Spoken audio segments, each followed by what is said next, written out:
அத்தா நான் கோயிலுக்கு போயிட்டு வரேன். கோயிலுக்கு போறேன். கோயிலுக்கு போறேங்கிற ஜீன்ஸ் பேண்ட் டிஷர்ட் எடுக்கிறேன். இந்த மாதிரி தான் எங்க அத்தா எல்லாரும் போட்டு வராங்க. அதெல்லாம் போடக்கூடாதுமா.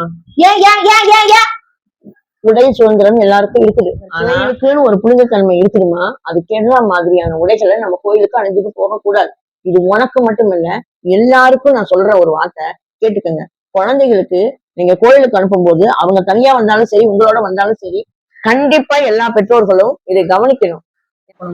பக்கத்து ஸ்டேட் கோயிலுக்கு போனீங்கல்ல, அங்க என்ன மாதிரி வழிமுறை வச்சிருந்தாங்க?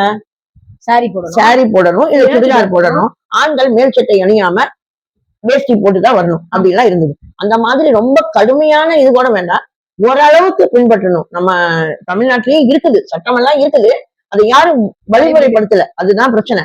அது நைட்டியோட பெண்கள் எல்லாம் வராங்க, மேல ஒரு துண்டை போட்டுட்டு வராங்க. குழந்தைகளுக்கு அரைச்சட்டை, அரைப்பாவடை, குட்டப்பாவடை எல்லாம் போட்டுட்டு வராங்க. கால் தெரிகிற மாதிரி ஒரு ஒரு அநாகரிகமான உடைகள் அணிந்து வராங்க. இது மாற்றப்பட வேண்டியது. அதை பாக்குற பெரியவங்களுக்கு ரொம்ப மனசு கஷ்டமா இருக்குது. அடுத்த தலைமுறை எங்க போயிட்டு இருக்குது? கோயிலுக்கு வரும்போது கூட ஒரு பண்பாட்டை ஃபாலோ பண்றது இல்லையே.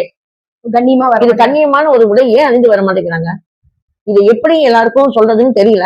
இது என்னோட ஒரு வேண்டுகோள், ஒரு விண்ணப்பம். இது எல்லாரும் தயவு செய்து சுடிதார் போட்டு போக சொல்றீங்க, என்ன சாரி கட்டிட்டு போக சொல்றீங்க? அது ரொம்ப எது வேணும். ஓகே சரி, ஓகே. இந்த ரெண்டுல நான் எது போட்டுக்கிறேன்? இதெல்லாம் சொல்றேன். ஓகே, நான் இதை போட்டு போறேன். அப்புறம் எதுக்கு என்ன கேட்டேன்? சும்மா